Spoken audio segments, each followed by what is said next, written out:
lahaayeen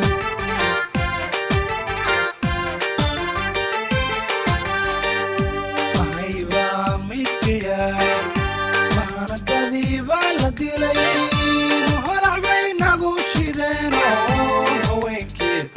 haweenkii miyay go'eene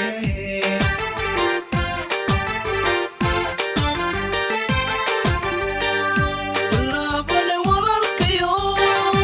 intee baan hadalku idhi hareeraha baalka eeg wardayow toos lahaayeen